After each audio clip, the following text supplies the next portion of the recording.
आधीच्या होत्या त्यांनी गद्दारी केली, ती गद्दारी गाडून टाकायची म्हणून नवीन बुजगावणं उभं केलं.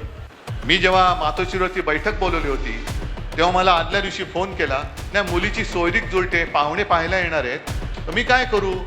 म्हटलं काय करणार, थांबा आता, पण व्हिडिओवरनं जॉईन व्हा. हे सगळं खोटं बोललेले, कारण सोयरीक स्वतःची जुळवत होते. खोक्यांची बोलणी चालू होती, हुंडा किती देणार.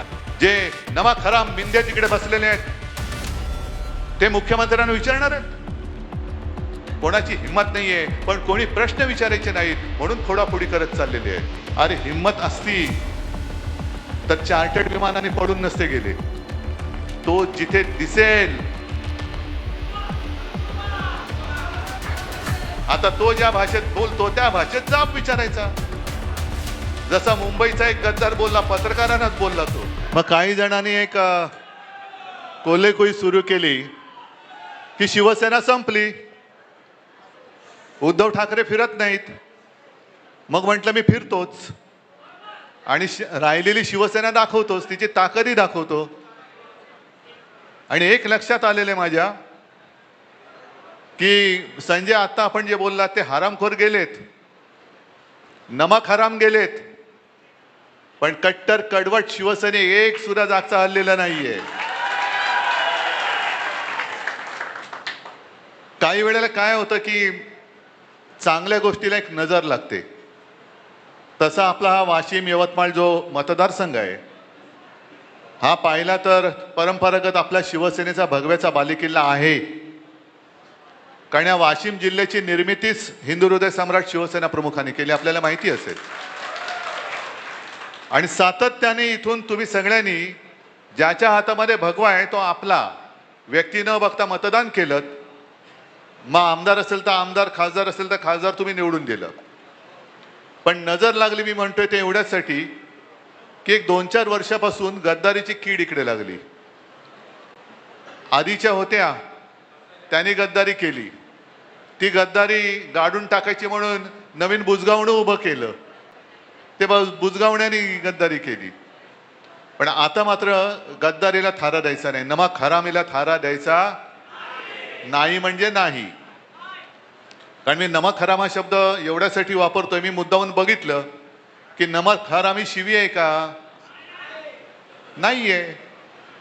कारण ज्याचं जो उपकार करता असतो त्याचे उपकार विसरून त्याच्याशी जो दगाबाजी करतो तो नमक हराम, तो हरामखोर. आणि तसे सगळे नमक हराम, मिंद्यापासून सगळे नमक हराम आहेत, हरामखोर आहेत. कारण ज्यानी म्हणजे शिवसेनेनी, शिवसैनिकांनी रक्ताचं पाणी करून, रक्त आटून, स्वतः काही बघितलं नाहीत तुम्ही, ना कधी विधान भवनात आलात ना कधी संसदेत गेलात, पण यांची स्वप्न ही तुमच्यामुळे त्यांनी बघितली, बघू शकले आणि गेले तिकडे. पण हे लुटार एवढे माजलेत. जो उल्लेख आता आणखीन संजय राऊत तुम्ही केलात, राम मंदिरच लुटायला निघाले ते. म्हणजे ज्या वातावरणाने, ज्या एका मुद्द्याने, राम मंदिरच्या मुद्द्याने रथयात्रा काढली होती अडवाणीजींनी, संपूर्ण देश हिंदुत्वमय करून टाकला. मंदिर वही बनाएंगे. अरे बाबरी पाडली तेव्हा शेपट्या घालून पळालेली तुमची अवलादी, हा म्हणजे अंगावर काय आलं तर शेपट्या घालायच्या. ते सगळं गंडांतर होतं ते शिवसेना प्रमुखाने अंगावर घेतलं होतं. म्हणजे सगळे पळाले होते, एक सुद्धा भाजप. आज 56 वाले छाती इंच, काय 56 इंचाची छातीवाले नामोनिशाण नव्हतं कुठे. मग एक कोणतरी भाजपवाला बोलला होता हे आमचं नाहीच. कसं असणार तुमचं, कारण शौर्य गाजवणं भाजपवाल्याचं कामच नाही. शौर्य आणि भाजप हे दोन विरुद्धार्थी शब्द आहेत. आणि शिवसेना प्रमुख गरजले होते की जर हे माझ्या शिवसैनिकांनी केलं असेल तर त्यांचा मला गर्व आहे. पाडण्याचं असं त्यांच्या मते, कारण आडवाणी असतील, अटलजी असतील, ये अच्छा नहीं हुआ, ये बुरा हुआ, ये काला दिन था, ते सगळं पाप तुम्ही आमच्या माथी टाकलं. आणि राम मंदिर उभारणीचं, जे राम मंदिर यांनी उभारलंच नाही, कोर्टाच्या निर्देशाने उभारलं गेलं, त्याचं श्रेय घ्यायला मात्र टिकोजीराव तिकडे. पण त्या राम मंदिरासाठी सुद्धा अनेक कारसेवकांनी रक्त सांडलेलं आहे, जीव दिलेले आहेत, जीव गमावलेले आहेत, दंगली घडलेल्या आहेत, अनेक जणांवरती पोलिसांच्या केसेस झालेल्या आहेत. मंदिर वही बनाएंगे, मंदिर वही बनाएंगे. मग शिलापूजन झालं, त्याच्यात सुद्धा शिवसेना प्रमुख, शिवसेना म्हणजे आता जे म्हणतात ना मी फिरलो नाही, तेव्हा शिवसेना प्रमुख जर फिरले नसते तर भाजपला गावातल्या काळ्या कुत्र्याने विचारलं नसतं. आणि अशी हिंदुत्वाची लाट निर्माण झाली, राम मंदिर निर्माण झालं. काय अभिमान वाटला आपल्याला. आणि त्या राम मंदिरावरती दरोडा घालणारे आत्ताचे बाबर आहेत हे. त्या काळी मंदिर पाडलं गेलं होतं, या काळी मंदिर बांधून लुटणारे ही बाबराची अवलाद नाही तर दुसरी कोणाची अवलाद आहे. गद्दारी फक्त उद्धव ठाकरेशी नाही झालेली, गद्दारी फक्त शिवसेनेशी किंवा गद्दारी तुमच्याशी नाही झालेली. गद्दारी या देशातल्या हिंदूंशी झाली आहे, हिंदूंच्या भावनांशी झालेली आहे, हिंदुत्वाशी झालेली आहे गद्दारी आहे. हे गद्दार जे तिकडे गेलेत त्याच्यामध्ये एका तरी हिंमत आहे लोकसभेमध्ये उठून प्रश्न विचारण्याची. राम मंदिर लुटलं जात आहे. मध्य प्रदेशच्या मुख्यमंत्र्यांच्या नावाने मंदिरांच्या इथल्या जमिनी ढापल्याच्या, कुटुंबियांच्या नावाने ढापल्याचे घोटाळे बाहेर येत आहेत. आता येताना मी वाचत होतो, राजस्थानमध्ये एक केंद्रीय मंत्री आहेत चौधरी नावाचे. इकडे शेतकरी आलेत का रे? सगळे खुश आहेत का? तुमच्या मालाला, शेतमालाला भाव मिळालाय? तुम्हाला नाही मिळाला. पण चौधरी नावाच्या त्या माणसाने काय केलं, तो या समितीचा उपाध्यक्ष आहे, त्यांनी स्वतःच्याच काकडीच्या शेताला 99 लाखाचं अनुदान देऊन टाकलं. बसा बोंबलत तुम्ही, हमी भाव पाहिजे, हमी भाव पाहिजे, हमी भाव पाहिजे. हमी भाव पाहिजे असेल तर खासदार व्हा, आमदार व्हा, मग बघा कसा हमी भाव मिळतोय खोक्यानी. मग खोक्याने हमी भाव मिळतोय. पण त्या चौधरी नावाच्या माणसाने स्वतःच्याच खात्यातनं स्वतःच्याच शेताला काकडीच्या पिकासाठी 99 लाख रुपये अनुदान देऊन टाकलं. याला म्हणतात कोल्हा काकडीला राजी. कोल्हा म्हणजे शूद्र वृत्तीचा माणूस, त्याला काकडी दिला तरी तो आनंदी असतो. सुख किती जरी असलं तरी काकडी दिली तरी चालतं. तसे गद्दार, त्यांना तुमचं प्रेम परवडलं नाही, प्रेम नाही पचलं, पण गद्दारी पचते म्हणून नमक हरामी केले त्यांनी. हा राम मंदिराचा मुद्दा, हिंदुत्वाशी गद्दारी केलेला मुद्दा, आपल्याशी गद्दारी केलेला मुद्दा सोडता येणार नाही, सोडू शकत नाही. आम्ही अस्सल कडवट देशाभिमानी हिंदू आहोत, मराठी आहोत, पण हिंदू आहोत. आमच्या हातात सुद्धा भगवा आहे, छत्रपती शिवरायांचा भगवा आहे. आम्ही सुद्धा जय शिवराय आणि जय श्रीराम बोलतो. पण त्यांचं म्हणजे भाजपचं हिंदुत्व हे भोंदुत्व आहे आणि आमचं हिंदुत्व हे देशाभिमानी हिंदुत्व आहे. आमचं हिंदुत्व हे घर पेटवणारं हिंदुत्व नाही, तर घरातली चूल पेटवणारं हिंदुत्व आहे. आमचं हिंदुत्व हे हृदयात राम, हाताला काम आणि शेतमालाला दाम देणारं आमचं हिंदुत्व आहे. नुसती माती भडकून काही होणार नाहीये. हे इथले जे गेले गद्दार, माणसाने किती खोटं बोलायचं. तुम्ही म्हणाल तुम्हीच दिला होता, होय माझीच चूक आहे, मीच तुमची माफी मागायला आलेलो आहे, इथल्या मतदारांची माफी मागायला आलेलो आहे. कारण तेव्हा जे आपल्याला डिवचलं गेलं होतं की काय म्हणे तुमचे 18 खासदार मोदींच्या चेहऱ्यावरती निवडून आले. अरे ठेवला चेहरा बाजूला, शिवसेना प्रमुखांचा चेहरा मशाल हातात घेऊन, म्हणजे त्यांनी या नमक हरामानी पक्ष चोरला, निशाणी चोरली, वडीलही चोरले, तरी देखील 9 खासदार तुम्ही हक्काचे आपले मशाल या चिन्हावरती निवडून दिले होते. आणि मला आठवत आहे की मी इथे आलो होतो, जवळपास लोकसभेच्या प्रत्येक मतदारसंघात मी आलो होतो ना, फिरलो होतो ना. निशाणीचा पत्ता नव्हता, कारण निशाणीच आपल्याला अनिल शेवटच्या 15 दिवसात मिळाली. पण मी तुम्हाला उमेदवार सांगत होतो, तुम्ही मागचा पुढचा कसलाही विचार न करता, म्हणजे या माणसाने मागे एकदा गद्दारी केलीच होती, आपल्याशी केलीच होती आणि मग परत आले.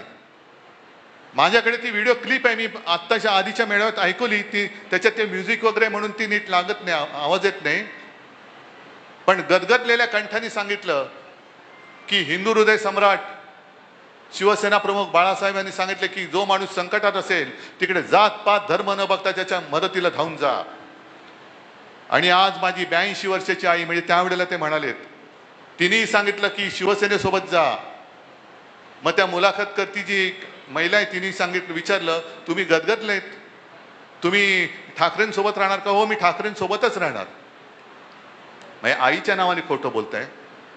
मी जेव्हा मातोश्रीवरती बैठक बोलवली होती तेव्हा मला आदल्या दिवशी फोन केला नाही मुलीची सोयरीक जुळते, पाहुणे पाहायला येणार आहेत, तर मी काय करू? म्हटलं काय करणार, थांबा आता, पण व्हिडिओवरनं जॉईन व्हा. हे सगळं खोटं बोललेले, कारण सोयरीक स्वतःची जुळवत होते. खोक्यांची बोलणी चालू होती, हुंडा किती देणार, देण्या घेण्याच्या गोष्टी करायला पाहुणे जाणार होते. हे नमक हराम पाहुणे या नमक हरामाच्या घरी जाणार होते भाव ठरवायला, किती भाव देतोय बोल. म्हणजे आईच्या नावाने खोटं बोलणारा माणूस, मुलीच्या नावाने खोटं बोलणारा माणूस, आपल्या सगळ्यांशी खोटं बोलणारा माणूस विकासासाठी गेला याच्यावरती विश्वास बसतो तुमचा? कधीतरी शेतकऱ्यांसाठी रस्त्यावर उतरलेला हा माणूस दिसलाय? तुम्ही सगळे उतरलात. आपण बुलढाण्यामध्ये मोर्चा काढलेला, अकोल्यामध्ये काढला, इथे सुद्धा तुम्ही लोकांनी शेतकऱ्यांसाठी आंदोलन केलं, पण शेतकऱ्यांसाठी ना तिकडे लोकसभेत आवाज उठवला, ना कधी इकडे रस्त्यावरती उतरला.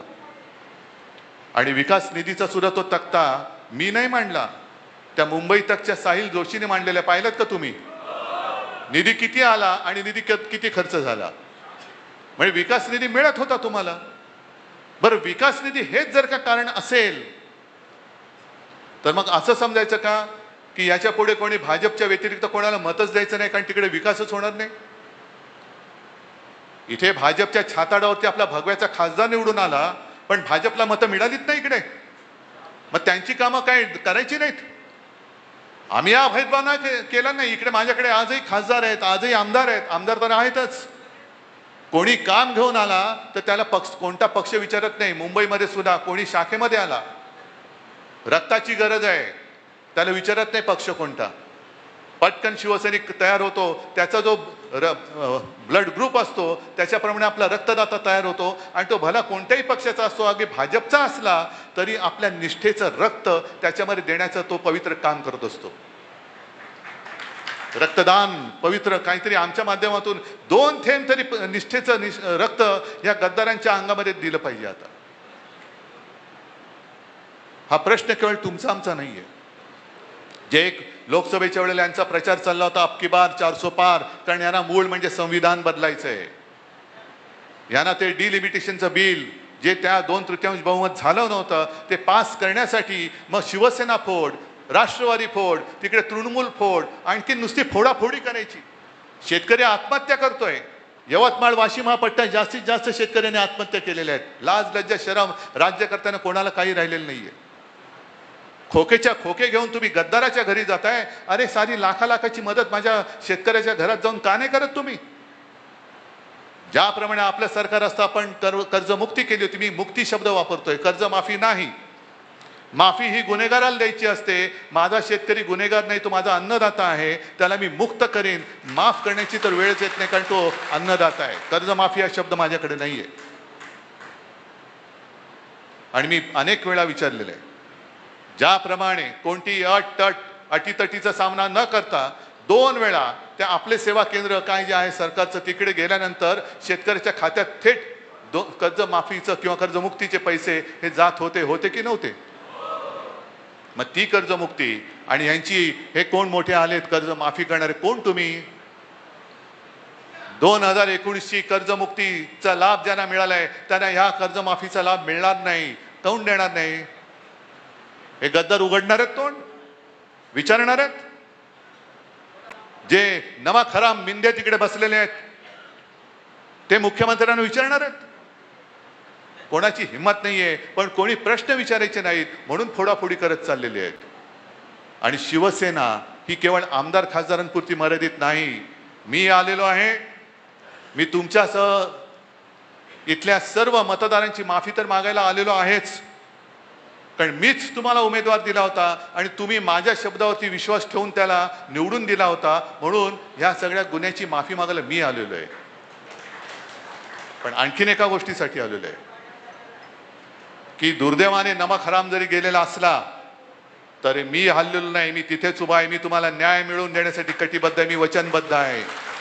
मी हलणार नाही, मी थकणार नाही, मी खचणार नाही. आणि तुमच्यासारखे मर्द शिवसैनिक माझ्या सोबत आहेत. मग कशाला कोणाची भीती आहे, कोणाची पर्वा आहे? येऊ देत संकट. संकटाच्या छाताडावर चालून जाणारे शिवसैनिक जे बाळासाहेबांनी मला दिलेत ते जोपर्यंत माझ्या सोबत आहेत तोपर्यंत किती संकट येऊ दे, त्यांना पायदळी तुडवून त्यांच्या उरावरती भगवा रोवून पुढे जाणारा मी आहे. फक्त प्रश्न आहे तुमचा. कारण हा जो राग आहे, हा जो उद्रेक आहे, हा या गद्दारीला, या यवतमाळ वाशिम मतदारसंघाला ज्यांनी कीड लावलेली आहे, त्या किडीला गाडून किंवा गाडल्याशिवाय स्वस्थ बसायचं नाही ही शपथ तुम्ही घेणार असाल तर मग पुढच्या वाटचालीला अर्थ आहे. नाही तर जमलात सगळे, इकडे तुडुंब भरले, तिकडे तुडुंब भरले, बाहेर लोक उभी आहेत, रस्त्यात लोक उभी आहेत, पत्रकार मध्ये मध्ये विचारतात. तेवढ्याला अर्थ नाहीये. ही गद्दारीची कीड गाडण्यासाठी तुम्ही 3 वर्ष तर 3 वर्ष, कारण आपण त्यांना काय आव्हान देतोय, हिम्मत असेल तर राजीनामा दे आणि मैदानात उतर. अरे हिम्मत असती तर चार्टर्ड विमानाने पडून नसते गेले. म्हणजे विकास निधी खासगी विमानातून दिल्लीवारी आणि सगळीकडे जात आहेत, हा यांचा विकास. माझा शेतकरी बोंबलतोय आणि विमानातून वरनं आमचा विकास निधी चाललेला आहे. काय चाटायचंय? तर अस्सल भगवा हातात धरलेला शिवसैनिक कसा असतो हे त्याला दाखवलं पाहिजे. तुम्हाला तो जिथे दिसेल तिथे त्याला जाब विचारला पाहिजे. आता तो ज्या भाषेत बोलतो त्या भाषेत जाब विचारायचा. जसा मुंबईचा एक गद्दार बोलला, पत्रकारांनाच बोलला तो. ज्याची जशी भाषा आणि ज्याचं जसं कृत्य असतं तसा जाब कसा विचारायचा तो मी आत येताना नितीन भाऊ तुम्ही सांगत होता. त्याच्यावेळी जाब कसा विचारायचा मी नाही सांगत, पण जाब विचारायचा हे तुम्हाला मी नक्की सांगतोय. आहे तयारी? आणि यापुढे यवतमाळ वाशिम हा जो काय आपला लोकसभा मतदारसंघ आहे, आतापर्यंत काय व्हायचं, संपूर्ण मतदारसंघात खासदार यायचा तो खालच्यांची सेटिंग करायचा की खाली तू वरती मी, खालती एकच यायचा तो म्हणायचा खाली मी वरती तू. नाही, मला आता खाली वरती काय नाही, मला आमदार पण पाहिजेत आणि मला खासदार पण पाहिजे. देणार आहात तुम्ही? आता सांगितलं ना डॉक्टर देवळे, बरोबर ना? गेल्या वेळेला किती मतं पडली? 1,04,000. कुठला मतदारसंघ होता? वाशिम. पुढच्या वेळेला आमदार करण्याची जबाबदारी तुमची. आतापासून तयारीला लागा. निवडणुकीसाठी जी मांडणी करायची, जी बांधणी करायची ती करत राहा. आणि त्याच बरोबरीने हा गद्दार जिकडे फिरेल तिथे तिथे त्याला जाब विचारत राहा. सगळ्यांना धन्यवाद देतो आणि परत तुम्ही पाहत आहात विस्टा न्यूज मराठी.